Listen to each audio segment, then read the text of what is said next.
Thank you.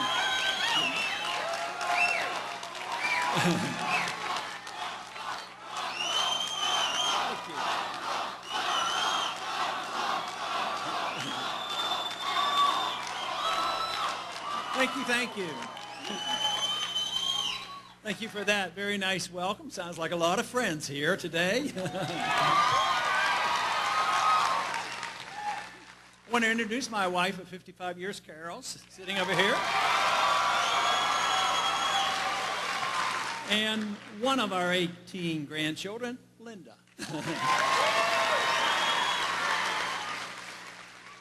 Appreciate very much you coming out. There wasn't much notice that I would be coming through, but I'm delighted to see so many and so much enthusiasm because there's some very important things going on in the world. All elections are important, and sometimes every election is the most important in history. Well, I don't usually say that, but I do think there are economic and political things going on right now, whether they will be solved or improved or what will happen with the election. But I do know there's a lot of big issues coming together. In the past, I used to talk a lot about, we can't spend all this money because all we do then is we pass the debt on to the next generation. And some people still say that, and there's some truth to it, but I've quit saying it and quit emphasizing it because I think we're the next generation. I think we have to face our problems. We're paying for this debt. That's why the economy's in a very weak state, and why the wars keep going on and our civil liberties are being violated. So we have to address that. It's this generation, it's our time, and that is why it's so important. But the magnificent thing to me about what's happening in the country to address these problems is not so much, matter of fact, what's happening in Washington is in many ways irrelevant because they're not doing the right things, they're doing the wrong things. But where the really great things that are happening outside of Washington, the people are waking up and they're sick and tired of what we're getting.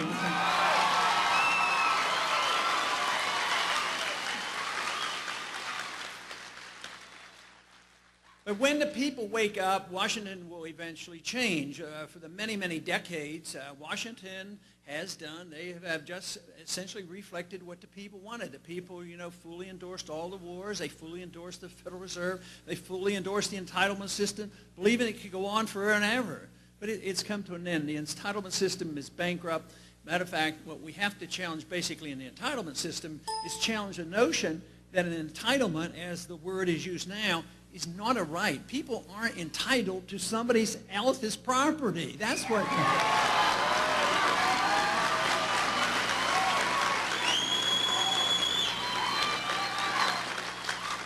But I'll tell you what we are entitled to, and this is what we have to emphasize. The fact that our lives and our liberty come from our Creator. We are entitled to our lives, and we are entitled to our liberties, and we are to be responsible for our lives. But under those circumstances, if it is our life and if it is our liberty, we ought to have the ability and the right to keep the fruits of our labor.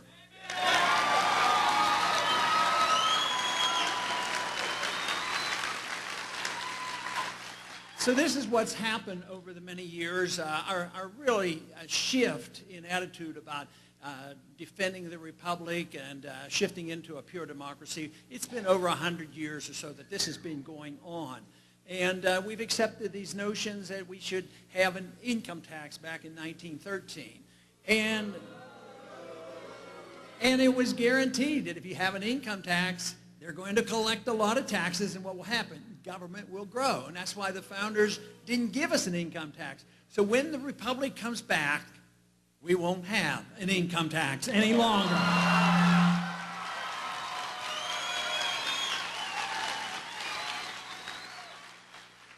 Of course, when the republic comes back and we respect our Constitution, we will have sound money. We will have a gold and silver standard as is in the Constitution. We will not have bills of credit, and we won't have a Federal Reserve System.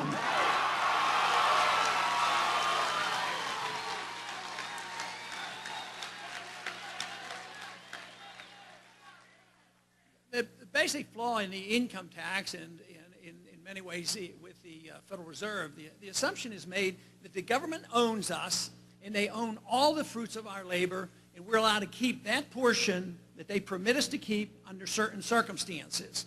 And this is a bad assumption because, therefore, we give up our right to our life. We should be able to own our lives, but we have to be responsible with that life. We have to assume responsibility. If we mess up, we're supposed to assume those responsibilities. If we do well, we ought to be rewarded. That's what freedom is all about, and I think we've lost that, and that has to be renewed if we expect to once again have a society that is based on peace and prosperity.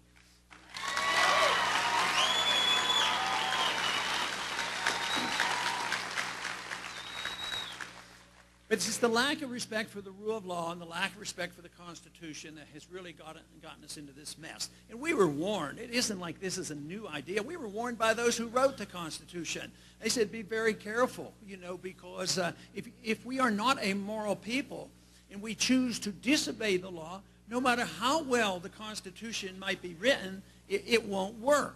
And I think the Constitution had some flaws, obviously. So therefore, the Constitution was deeply flawed, and we failed to follow it. And that is why we're into this condition right today. For instance, we mentioned the tax issue. That was not part of the original Constitution. Then we had the banking problems that we've gotten because we have a Federal Reserve System. But just think about how we go to war. How much power have we given to the president? I want to be president. But I don't want to be president to run your life. I don't think I can.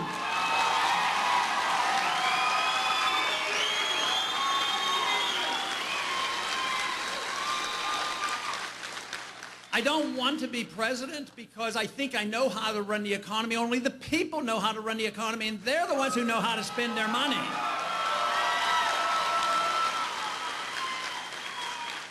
And also, a president who's a truly constitutional president would never embark on a war without explicit permission from the Congress and the people with the declaration of war. If we have an enemy, we declare the war, fight it, and get it over with, and come on.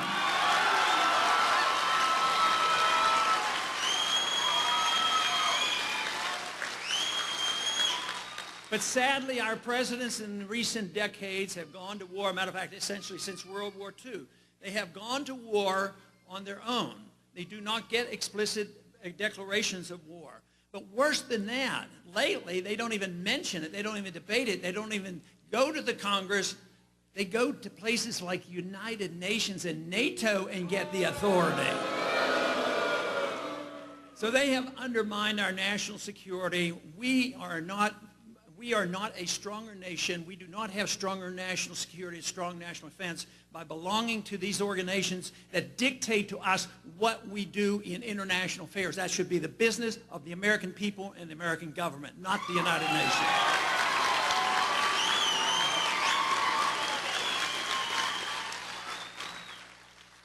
We have now gotten ourselves involved in maintaining an empire. Some people resent the fact that we will call it an empire.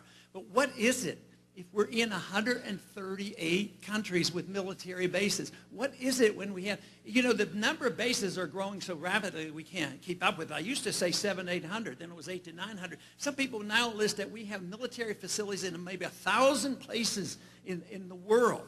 And, of course, the hottest spot in the world today is the Middle East. And the other day, some of you may have seen this on the Internet, they had a map of Iran. Iran, is supposed to attack us pretty soon if we're not careful.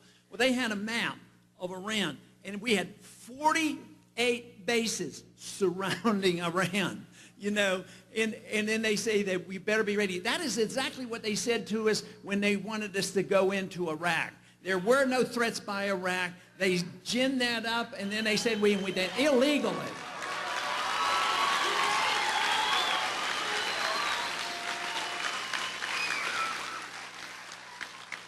Since we've been fighting over there these past 11 years, over 8,000 Americans have died. We have spent trillions of dollars. Our national debt is up now $4 trillion because of the foreign expenditures in that region. And it's not ending. The proposals, and every once in a while you say, well, we're going to cut back on such and such from the military-industrial budget. But they aren't cuts. They're just cuts on these wild proposed automatically increases over the next decades. So right now, there's nobody in Washington, no other candidates that's advocating real cuts to the budget. And across the board, I say that we should cut $1 trillion out of the budget in 1 year is what we need.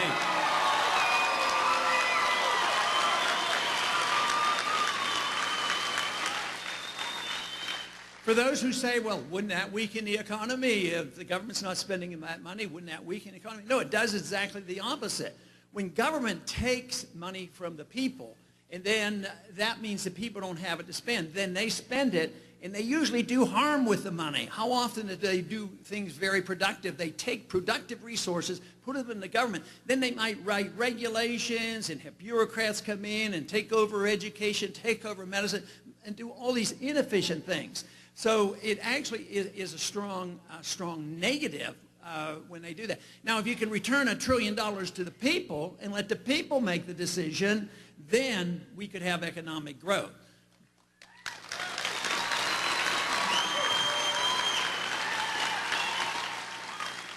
When you don't have economic growth, or you try to repair the problems that have come about because of the Federal Reserve and the tax system and the regulatory system, when they take it over, they actually make things that much worse. But what else happens? When there's easy credit system and this system of money that's designed in secret by the Federal Reserve, guess who benefits from the bubbles? There's the rich people on Wall Street and the people who run the mortgages, Fannie Mae and Freddie Mac, and the military-industrial complex, the politicians. They all benefit by this creation of new money. And then when the crisis comes, they say, oh, there's a depression coming. A depression is coming. So we have to bail out the people who are suffering. But what did they do? The Federal Reserve bailed out Goldman Sachs and the other banks and the military-industrial complex. And then the whole pretense of why we have the entitlement system, give everybody a house, give everybody a free education and free medical care. Guess what happened to the middle class?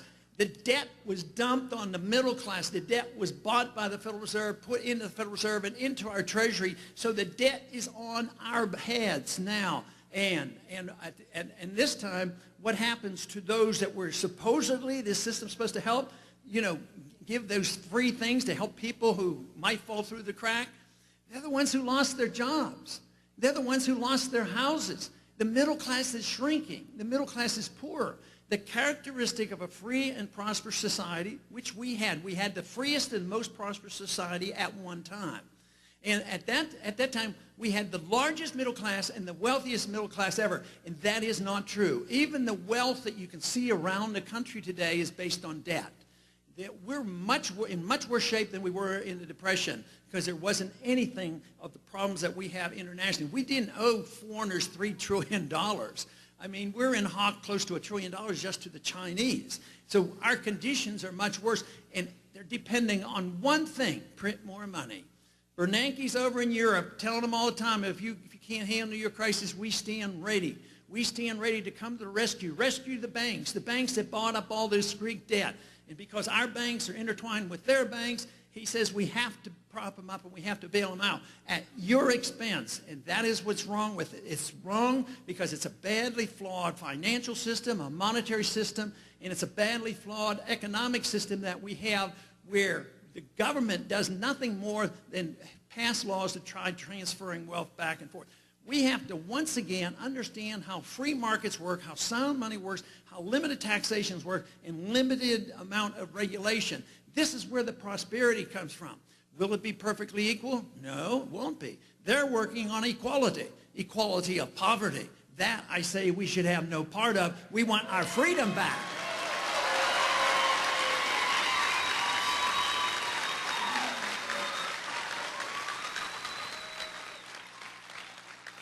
Somewhere along the way, we lost the notion that only Congress was supposed to write the laws. Who writes the laws today? Supreme Court gets involved. The courts get involved. They make rulings. Do they just rule constitutional or not? No, they get in the business of writing laws in their declarations. It is only Congress that is supposed to write laws. What about what's happening today? The executive branch writes regulations. Regulations are law. Nobody can even read them. They're so complicated. No one person understands even the tax code. And yet they continue to do this. It's written by the executive branch of government, and technically they're not constitutional. What have we allowed our presidents to do? Oh, if they have a bill they want to sign into law, they say, well, some of it I don't like, so I'm going to have a signing statement. I'm going to sign, I don't like this part, I'm not going to follow that part. Signing statements aren't part of the Constitution. What about executive orders? Some executive orders technically could be constitutional, very rarely when it's related to the military or operating a war. But for them to write executive orders to get around the Congress, like this current president has done recently, he says, well, Congress won't pass these environmental laws. I want to do it on my own. He writes his own laws. That is not proper under our Constitution. Only the Congress should write the laws.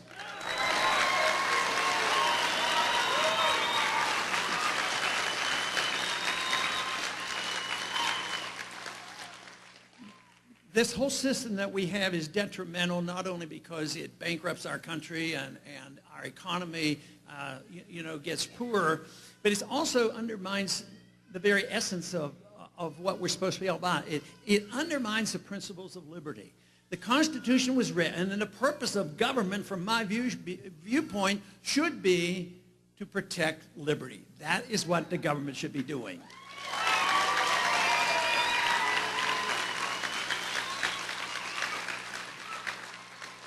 But that is the one area that they're not dealing with. Just think about privacy. Do we really have privacy in this country anymore? Do we have Fourth Amendment rights? No.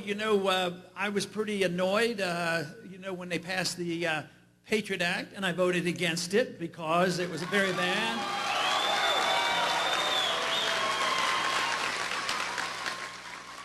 But when I talked to another member of Congress why he was voting for it, I said, you didn't even have time to read it. It's only been on the floor for an hour. He said, well, I know. I said, there's going to be some bad things in there. He says, oh, yeah, I know. I said, well, why are you voting for it? He says, well, under these emergency conditions, how can I vote against the Patriot Act? And he says, how would I explain this if I had to go back to my district? I said, well, that's your job. Go back home and explain your vote to your district.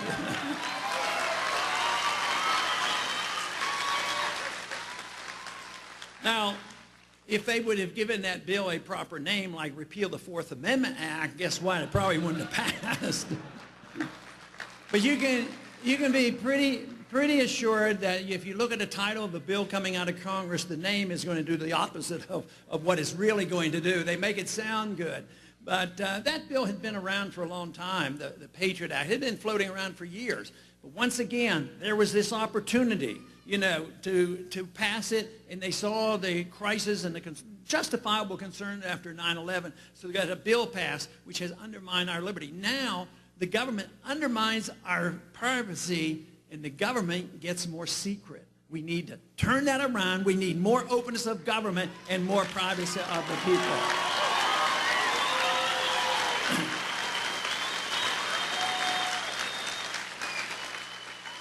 But 9/11 was actually used for the excuse to go into Iraq.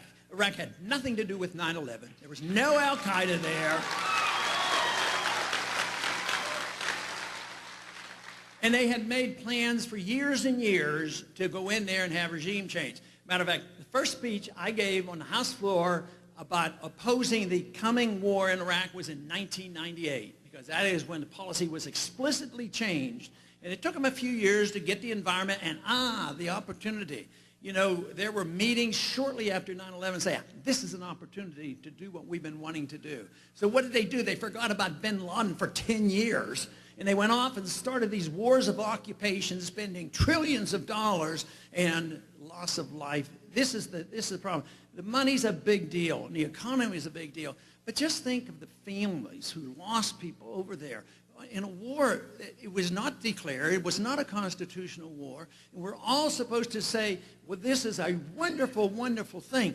But 8,500, when you count the contractors, died. There are 44,000 who've come back with severe injuries, many with amputations, and hundreds of thousands begging for help from the Veterans Administration with post-traumatic stress syndrome and brain injuries. And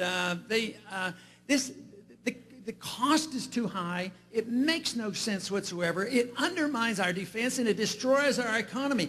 This is why we need, as a people, to stand up and say, no more of these wars. Only constitutional wars should be fought.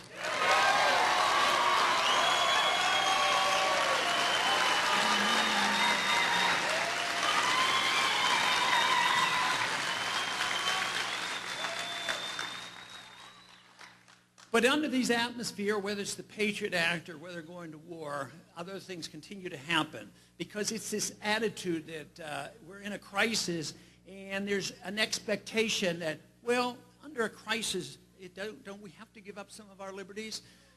Absolutely not.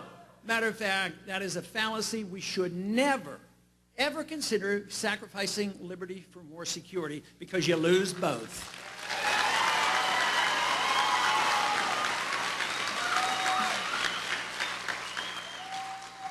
But not only do we have the Patriot Act, we've had a few other things going on. A year ago, the president announced that under certain circumstances, he, the president, had the authority to assassinate American citizens. And to prove his point, he did it. He did it on 3 occasions. One of them was a 16-year-old boy barbecuing in his backyard. But this attitude that we can live with outside the law is very, very dangerous.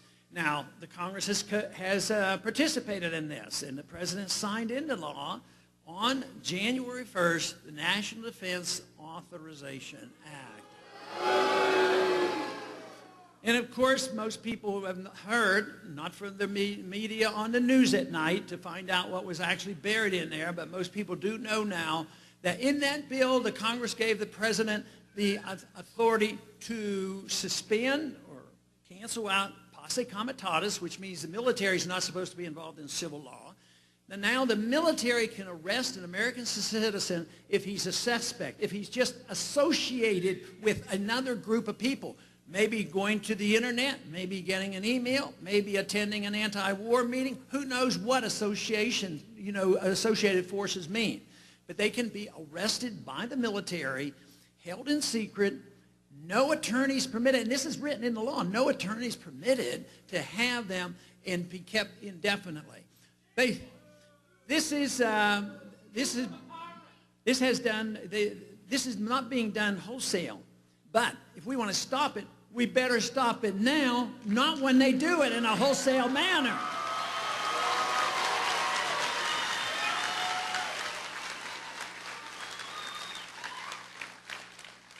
There's another area that our personal privacy and personal affairs have been invaded unconstitutionally, and it has to do with the federal war on drugs.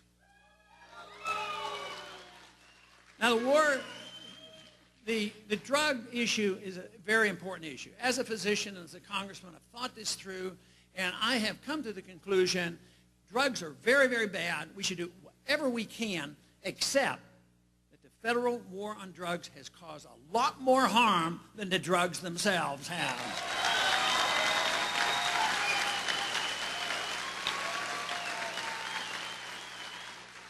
This whole notion about regulating everything that we put into our mouths or into our body doesn't make any sense, because in a free society, we have generally recognized that we can deal with our hereafter and our eternity and what we do with our religious values. We can practice whatever religion we want, and some days there are some who would like to cancel that out, but at least we have that, and we allow it, and we allow people to ignore it if they don't want to. And basically, intellectually, these are important issues. A person's hereafter, and intellectually, ideas have consequences, but we don't ban books. We don't ban the study of socialism and communism in our university. It's there because we have to defeat them with a better idea. But for some reason, we as a people now, for at least 40 years, when the war on drugs has gotten out of control, they assume that the government can regulate everything that we put into our mouth, every single thing, and there's always some ulterior motives behind that. But the worst part is the people who come and say they might have drugs, and they have these SWAT teams, they march in, wrong buildings, wrong houses, wrong apartments, and kill people by mistake. So it would be settled by not having a federal war on drugs. It would be settled by the Constitution.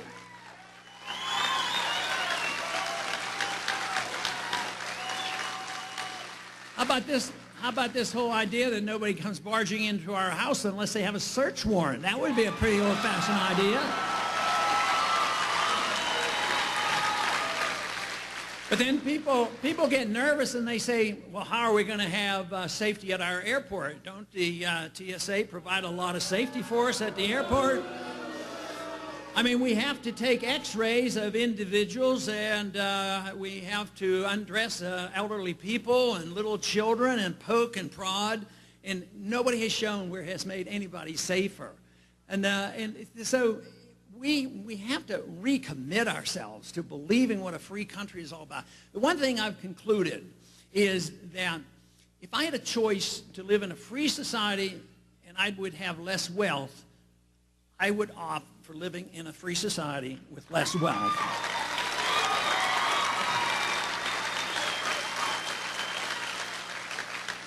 But the wonderful thing about a free society is you always have more wealth and more people benefit by the wealth. That's what's so wonderful about it.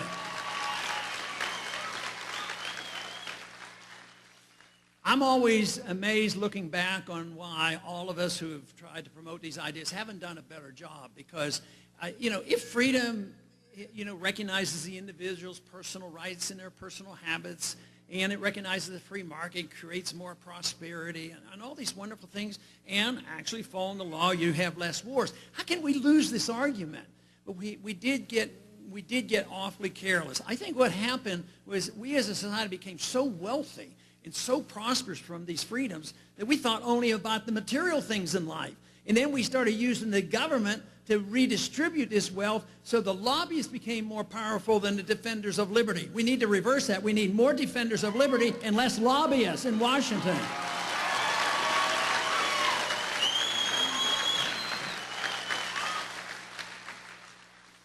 But we certainly have an opportunity right now. As bad as things are, I'm actually very encouraged about what's happening in the country. I've been talking about these issues for a long time. I first went to Congress in the 70s, went back to my medical practice because I didn't want to spend my life being in Washington all the time. So I went back and practiced medicine for about 12 years.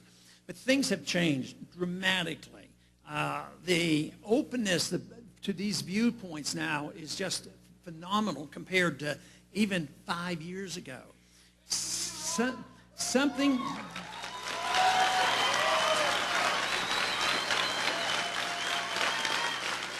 Well, I thank you for that offer of compliment, but a little bit I had to do with it. But the people that really is important are ideas. Ideas have consequences, and these ideas have been around. There has been a remnant in society. There's always a remnant in society that clings to the truth of things, whether they're economic or religious truth. So we have always had a remnant, but they have been very, very quiet because they've been so outnumbered, and there was still so much prosperity. Because it's recognized now that we're in bigger trouble, that remnant is once again coming alive. And I think about in my lifetime of an example of the true remnant was how Solzhenitsyn survived under the Soviets. He was born when the Soviet Revolution occurred. And yet by the time that the Soviet system came apart, we found out about Solzhenitsyn, even though he had been in prison, he spoke fluent English, read all the classics, was a religious person, in spite of the total tyranny of the Soviet system. So there is always that remnant, and that remnant has been here, and as the Bible says, you don't know who they are, where they are, and you don't know how many. All I know, there's been plenty, and I'm delighted to meet them, but we have something that's complementing the remnant right now, and that is the youth movement. The young people.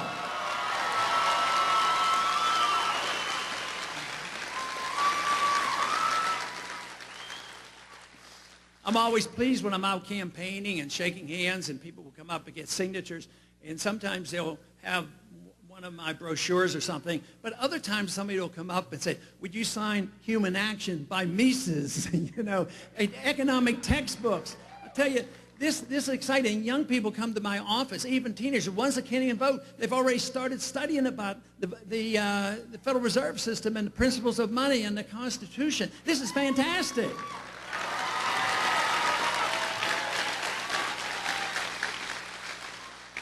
And of course, the message doesn't get spread by the ordinary network. Not the ordinary network of the media, ordinary politicians, ordinary universities. It doesn't get there. It goes by either word of mouth or today, through the internet. Now, but what is the government trying to do with the internet? They're trying to take over the internet, which we have to stop them from doing.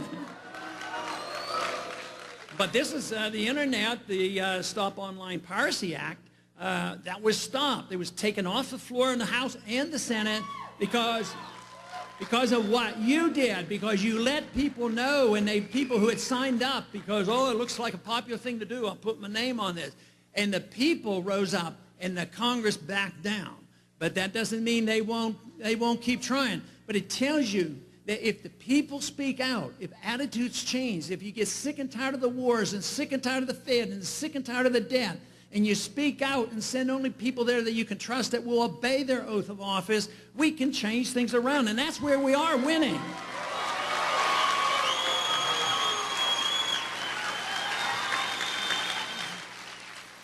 You know, to live in a free society, it is not really complicated. There are always problems in society, and we always want to have changes. And it's when government uses force to bring about the changes, whether economic or social. There's always social problems and personal behavior problems. But if people aren't hurting or killing or stealing from each other, if it's just personal habits, those habits are up to the individual or maybe parents. But assuming that the government is going to come in and mold our behavior and mold and control the economy, that's when we get into trouble, because for the government to do that, they have to use force to do it. And I believe that if you want to change society, if you want to change individual behavior, if you want to change the economy, or if you want to change the behavior of people in foreign countries who have less than perfect governments like we do, you can't do it with force. You can't do it with threats. You can't do it with intimidations. You can't do it with weapons. And you can't do it with invasions.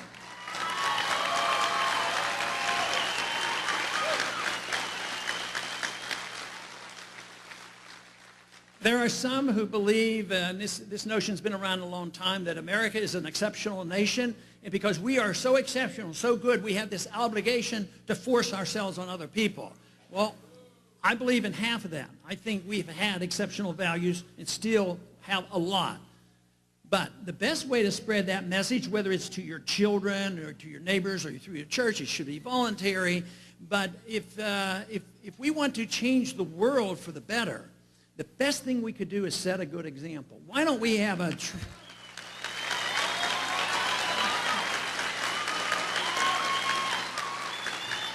If we had a truly free and prosperous society, maybe somebody would want to emulate us, you know, and want to be like us. But it doesn't work the other way. And so unfortunately, though, we have been making the use of force too often. And I think it has backfired on us. It hurts ourselves.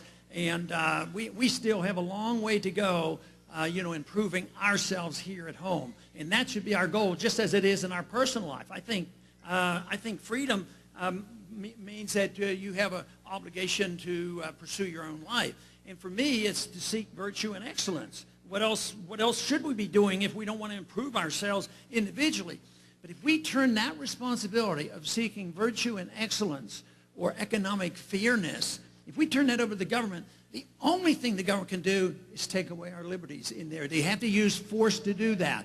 So we once again have to have the understanding. It means we do have to understand economic policy. So we have to understand why sound money is important and why, the entitlement system. The entitlement system was set up to help poor people.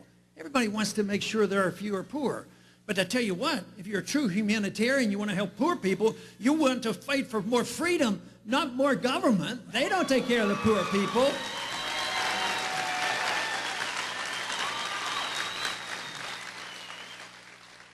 But the entitlement system is set up to help the poor, but who gets the entitlements? Usually the special interest and the wealthy, and they throw crumbs to the poor if they even get the crumbs after the thing comes down on their heads. So it is an intellectual fight. It's political. I'm involved in both. But I do believe changing people's minds and hearts are very, very important. But then the politics will change as well. And that is why all of us are involved. If you agree with what I'm saying, and you've heard this maybe the first time or second or third and say, that's right, then you're going to be one of the few, because most people don't care that much. Most people, even the ones that vote, sometimes they decide to vote the day before, what I'm going to do, who's going to vote for, and that's the way it's going to be.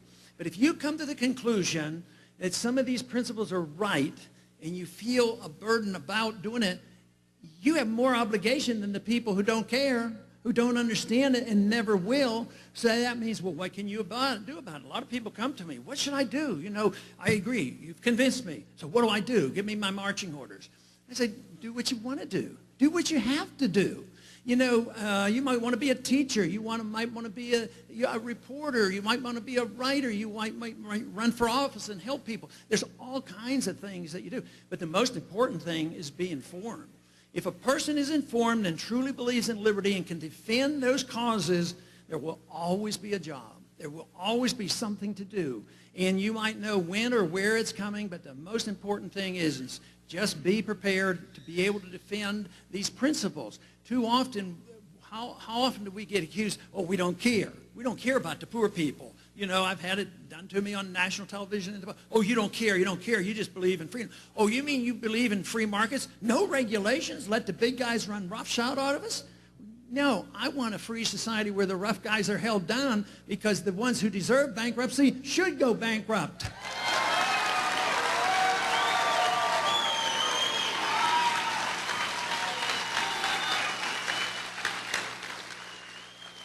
In closing, I want to just talk a minute or two about why I think freedom is so wonderful. Because the basic concept of freedom recognizes individual liberty and individual rights. But the magnificent thing is, not only does it produce prosperity, but I believe it brings people together. Because everybody want to use their freedom in a different way. And if you agree just not to abuse the rights of others, a lot of people like their own rights, but they want to abuse other people's rights. You have to reject telling other people what they have to do with their life. You know, and if you can do that, it brings people together. So you should have great diversity, and we have great diversity in our campaign. People come together, but for different reasons. They might, you know, want it for one reason, somebody else for another reason. But the principle of liberty is what brings us together. So the lifestyle doesn't bring us together. Matter of fact, I don't even like hyphenated rights or groups. I don't think anybody has a right because of sex or sexual orientation or race. I don't like that. You have your rights and they should be equal, and everybody should have them and know they're abused because you're an individual.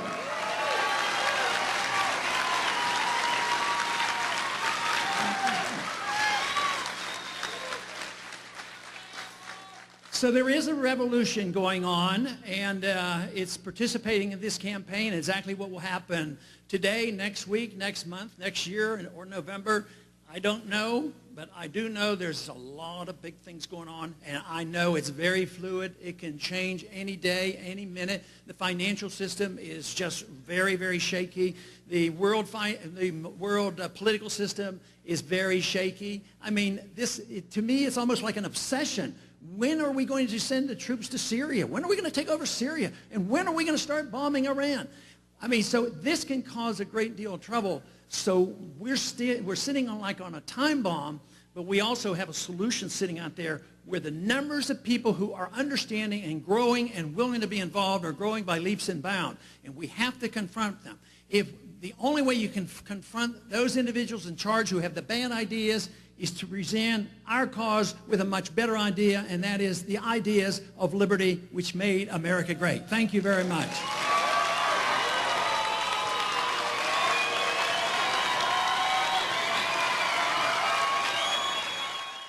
There are economic and political things going on right now, whether they will be solved or improved or what will happen with the election, but I do know there's a lot of big issues coming together. In the past, I used to talk a lot about, you know, we can't spend all this money because all we do then is we pass the debt on to the next generation. And some people still say that, and there's some truth to it, but I've quit saying it and quit emphasizing it because I think we're the next generation. I think we have to face our problems. We're paying for this debt. That's why the economy's in a very weak state and why the wars keep going on and our civil liberties are being violated. So we have to address that. It's this generation. It's our time. and that is why it's so important.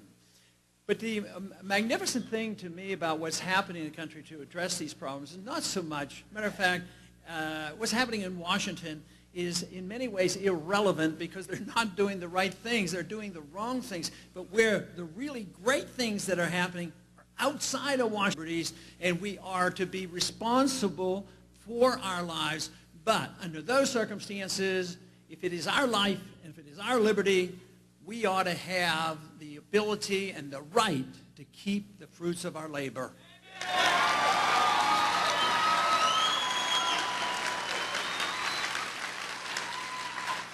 So this is what's happened over the many years, our really shift in attitude about defending the republic and shifting into a pure democracy. It's been over 100 years or so that this has been going on.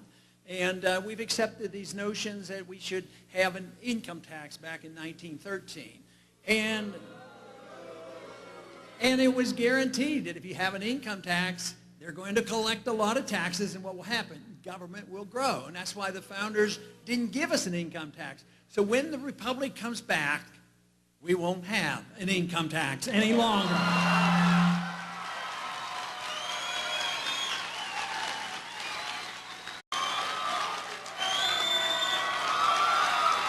Thank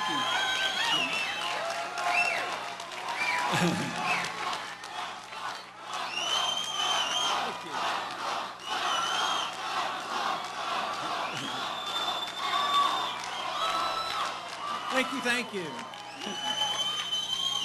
Thank you for that very nice welcome. Sounds like a lot of friends here today.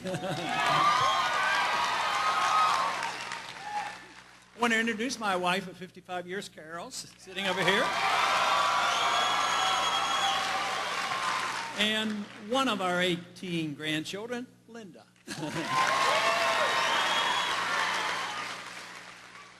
Appreciate very much you coming out. There wasn't much notice that I would be coming through, but I'm delighted to see so many and so much enthusiasm because there are some very important things going on in the world. All elections are important, and sometimes every election is the most important in history.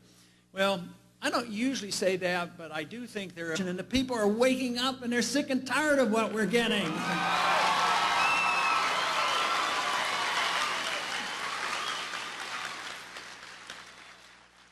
But when the people wake up, Washington will eventually change. For the many, many decades, Washington has done, they have just essentially reflected what the people wanted. The people, fully endorsed all the wars. They fully endorsed the Federal Reserve. They fully endorsed the entitlement system, believing it could go on forever and ever. But it's come to an end. The entitlement system is bankrupt.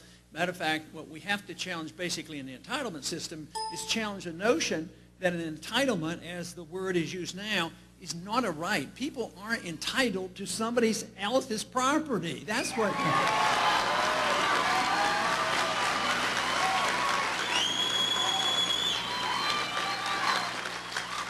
But I'll tell you what we are entitled to, and this is what we have to emphasize. The fact that our lives and our liberty come from our Creator. We are entitled to our lives, and we are entitled to our liberty.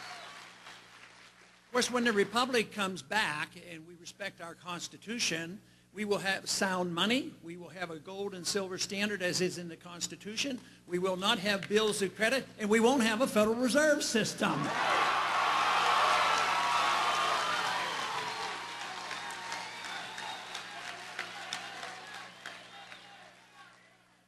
The basic flaw in the income tax and in many ways with the Federal Reserve, the assumption is made that the government owns us and they own all the fruits of our labor, and we're allowed to keep that portion that they permit us to keep under certain circumstances. And this is a bad assumption because, therefore, we give up our right to our life. We should be able to own our lives, but we have to be responsible with that life. We have to assume responsibility. If we mess up, we're supposed to assume those responsibilities. If we do well, we ought to be rewarded. That's what freedom is all about, and I think we've lost that, and that has to be renewed if we expect to once again have a society